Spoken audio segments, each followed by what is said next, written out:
दोस्तों 4 अक्टूबर 1957 ये वो तारीख है जब धरती से इंसानों द्वारा अंतरिक्ष में कोई चीज भेजी गई। वह चीज यूएसएसआर यानी आज के रूस के द्वारा भेजा गया पहला आर्टिफिशियल सैटेलाइट जिसका नाम था स्पुतनिक 1। अंतरिक्ष एजेंसी स्पेसएक्स के अनुसार 1960 के दशक से अब तक लगभग 5000 से अधिक रॉकेट छोड़े जा चुके हैं। एक आंकड़े के मुताबिक वर्तमान में 4825 के आसपास एक्टिव सैटेलाइट पृथ्वी की कक्षा में घूम रहे हैं, जिनमें से 2000 से ज्यादा सैटेलाइट केवल संयुक्त राज्य अमेरिका के हैं। स्टैटिस्टा के सर्वे के अनुसार 1980 के दशक से इसमें प्राइवेट कंपनियों के आ जाने के बाद ये इंडस्ट्री अब 2008 और 2020 के बीच 277 बिलियन डॉलर की हो गई है, जिसमें एलोन मस्क की स्पेसएक्स, जेफ बेजोस की ब्लू ओरिजिन प्रमुख है। यहाँ ध्यान देने वाली बात यह है कि पृथ्वी की बाहरी कक्षा में अभी 3000 डेड सैटेलाइट भी घूम रहे हैं, जो अब किसी काम के नहीं हैं। इस मृत सैटेलाइट को कंट्रोल करना संभव नहीं है, जिस वजह से ये कई बार अंतरिक्ष में आपस में टकरा जाते हैं। ऐसी घटना 2009 में घटित हो चुकी है, जब एक रशियन मिलिट्री सैटेलाइट कॉस्मोस 2251 एक अमेरिकी सैटेलाइट इरिडियन 33 से टकरा जाता है, जिसके लगभग 2000 टुकड़े रूस के साइबेरिया वाले रीजन के 804 किलोमीटर ऊपर बिखर जाते हैं, जिनमें से कुछ 10 सेंटीमीटर से भी बड़े आकार के थे। उनमें से कुछ पृथ्वी के वायुमंडल में प्रवेश कर जलकर नष्ट हो गए, परंतु कुछ टुकड़े, जिन्हें अंतरिक्ष विज्ञान के भाषा में स्पेस डिब्रीज कहा जाता है, अभी भी पृथ्वी की कक्षा में घूम रहे हैं और इनको पृथ्वी की कक्षा में प्रवेश कर जलकर नष्ट होने में कई 100 साल लग सकते हैं।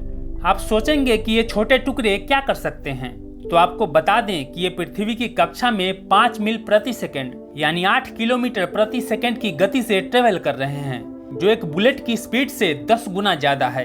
यानी ये स्पेस डिब्रीज किसी भी मजबूत चीज को आसानी से भेद सकते हैं। 11 जनवरी 2007 को चीन ने अपने ही एक मौसम उपग्रह को मिलिट्री टेस्ट में मिसाइल द्वारा नष्ट कर दिया था, जिसके कारण पूरे स्पेस में 3000 से भी ज्यादा स्पेस डिब्रीज का जाल सा बिछ गया। और ये टेस्ट जियो स्टेशनरी ऑर्बिट में किया गया था। इस ऑर्बिट में हमेशा सैटेलाइट को पृथ्वी की सतह से बहुत ऊपर स्थापित किया जाता है। ऐसा परीक्षण अमेरिका कई बार कर चुका है। भारत ने मिशन शक्ति के नाम से 2019 में एंटी सैटेलाइट एसैट का ऐसा ही एक परीक्षण करके पूरी दुनिया को चौंका दिया था। भारत ऐसा करने वाला दुनिया का चौथा देश बना, परंतु बहुत सारे देशों ने भारत की आलोचना की, जिसमें यूनाइटेड किंगडम ने भारत को स्पेस में कचरा फैलाने वाले देशों के लिस्ट में रख दिया। जबकि नासा के अनुसार भारत के इस परीक्षण से केवल 400 डिब्रीज पैदा हुए, जिनमें से अधिकतर डिब्रीज पृथ्वी की कक्षा में इंटर होकर नष्ट हो गए, क्योंकि यह परीक्षण लो अर्थ ऑर्बिट में किया गया था। एक ऐसी कक्षा है जिसमें सैटेलाइट 400 से 600 किलोमीटर ही ऊंचे होते हैं, जबकि चीन का परीक्षण 10,000 किलोमीटर से भी अधिक ऊंचाई पर किया गया था। इससे उत्पन्न होने वाले अधिकांश कचरा अभी भी स्पेस में भयंकर स्पीड से घूम रहे हैं।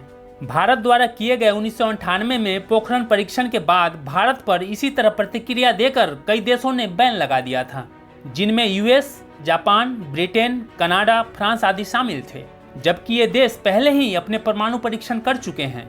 यह यूरोपीय देशों के डबल स्टैंडर्ड को बताता है।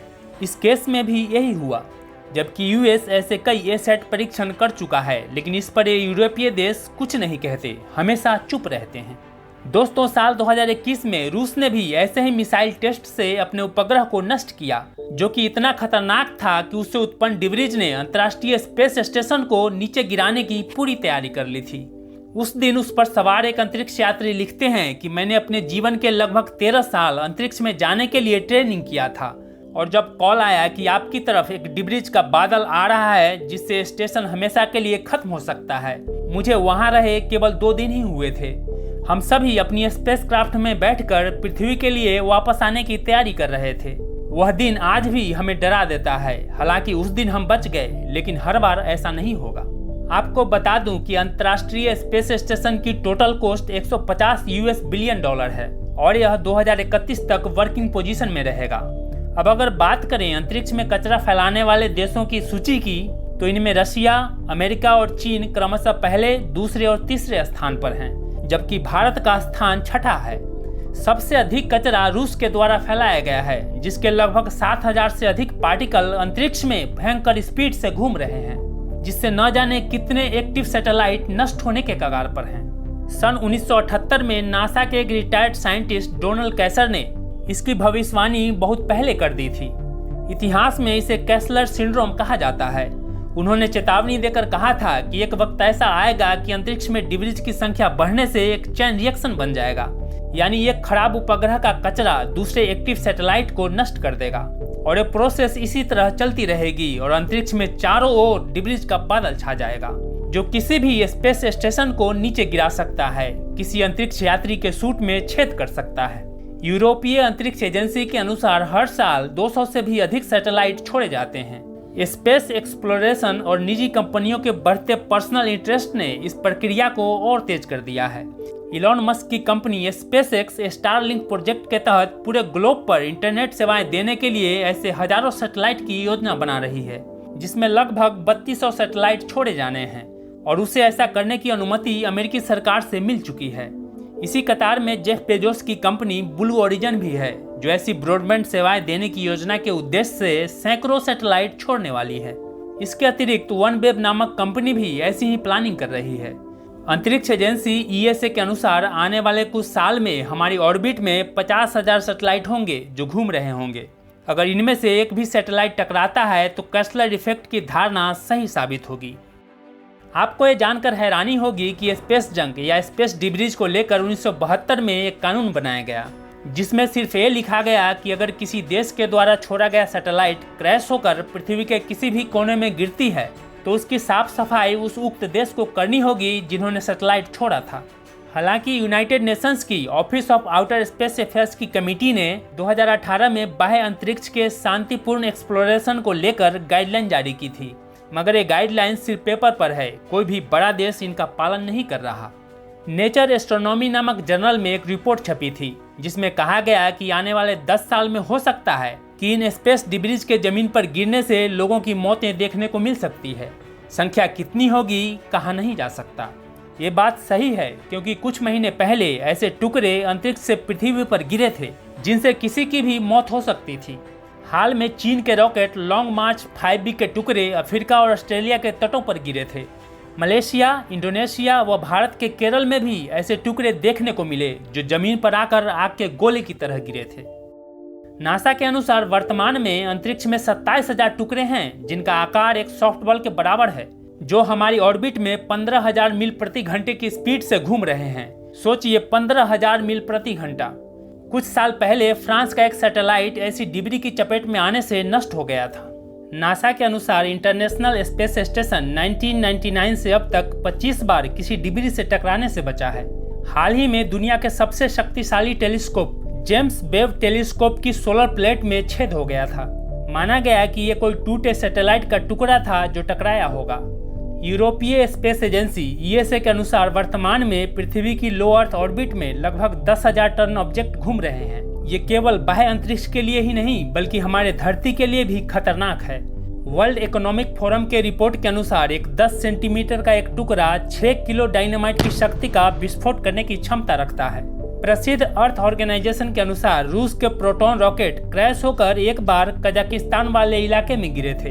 इन रॉकेट में एक पायली टॉक्सिक पदार्थ UDMH भरा था जो वहां फैल गया। माना जाता है कि वहां कुछ ही महीने में 27 केस कैंसर के मिले थे, जिसने वहां सबको डरा कर रख दिया था। लोग वहां से अपना घर छोड़कर जाने लगे थे। दोस्तों, इसी 22 मई को गुजरात के आनंद जिले के 3 गांवों में आसमान से धातु के रहस्यमय गोले गिरने की घटना सामने आई थी। भौतिक अनुसंधान प्रयोगशाला ने जब इसकी जांच की तो सामने आया कि ये गोले असल में सैटेलाइट का मलबा थे। सामान्य शब्दों में इसे अंतरिक्ष का कचरा यानी स्पेस डिब्रीज कहा जाता है। अब सवाल ये उठता है कि क्या इन डिब्रीज का कोई उपाय है? कुछ दिन पहले US की फेडरल कम्युनिकेशन एजेंसी ने अंतरिक्ष डिब्रीज को लेकर कुछ नियम बनाए हैं। जैसे हर सैटेलाइट का मिशन पूरा होने के बाद उसे 5 साल के अंदर पृथ्वी के अंदर प्रवेश कराकर क्रैश कराना होगा। कोलोराडो यूनिवर्सिटी के अर्थशास्त्री ने सलाह दी है कि हर उपग्रह पर 14% मेंटेनेंस फीस ली जाए, जिससे कोई भी देश अपना अनुपयोगी प्रोडक्ट अंतरिक्ष में न छोड़े। इसके अलावा UK की एक कंपनी OneWeb को UK गवर्नमेंट ने $3.3 मिलियन का फंड दिया है, जो ऐसी टेक्नोलॉजी बनाए जो इन डिब्रीज का उपाय कर सके। जापान की अंतरिक्ष एजेंसी JAXA ने एक ऐसी इलेक्ट्रोमैग्नेट मशीन तैयार की है जिसे ELSA-D कहते हैं, जिसे मार्च 2022 में ऑर्बिट में स्थापित किया जा चुका है, जिसके कुछ सकारात्मक परिणाम मिले हैं। यूरोपीय स्पेस एजेंसी ने क्लियर स्पेस 1 नाम से एक ऐसा ही प्रोग्राम शुरू किया है जिसे 2025 में लॉन्च किया जाना है। 500 किलोमीटर की निचली कक्षा में क्लियर स्पेस 1 चेसर को लॉन्च करेगा, जो कक्षा में टारगेट को ढूंढेंगे और यूएसए की निगरानी में इसके रोबोटिक आर्म्स कचरे को पकड़ेंगे और इसके बाद दोनों को डीऑर्बिट किया जाएगा और वायुमंडल में जला दिया जाएगा। इसके अतिरिक्त डिब्रीज कैसे हमें भविष्य में नुकसान पहुंचा सकती हैं, इसके लिए 2013 में एक फिल्म आई थी जिसका नाम था ग्रेविटी। यह इसी के दुष्परिणाम पर आधारित है। अगर आपको ये बातें रोमांचित करती है तो आप उस मूवी को देख सकते हैं। एक आंकड़े के अनुसार नासा और अन्य अंतरिक्ष एजेंसियों द्वारा चंद्रमा पर लगभग 5 लाख पाउंड गार्बेज इंसानों द्वारा छोड़ा गया है, जो वहां उसी अवस्था में पड़ा हुआ है। इसके अलावा मंगल ग्रह पर, जहां पर इंसानों ने अभी कदम भी नहीं रखा है, नासा के अनुसार वहां 7000 केजीज गार्बेज इंसानों द्वारा पैदा किया जा चुका है। अंततः हम कह सकते हैं कि ब्रह्मांड की खोज की अंधी दौड़ ने न केवल पृथ्वी को, अपितु जहां मनुष्य नहीं पहुंचा है वहां भी उसने नुकसान पहुंचाने में कोई कसर नहीं छोड़ी है। इससे बचने का उपाय यही है कि यूनाइटेड नेशंस के द्वारा सुझाया गया सस्टेनेबल डेवलपमेंट की धारणा ही हमें हमारी खोज प्रवृत्ति और पर्यावरण में संतुलन बना के रख सकती है। हमें हर दिन खोज करती रहनी है, मगर बिना पर्यावरण को नुकसान पहुंचाए।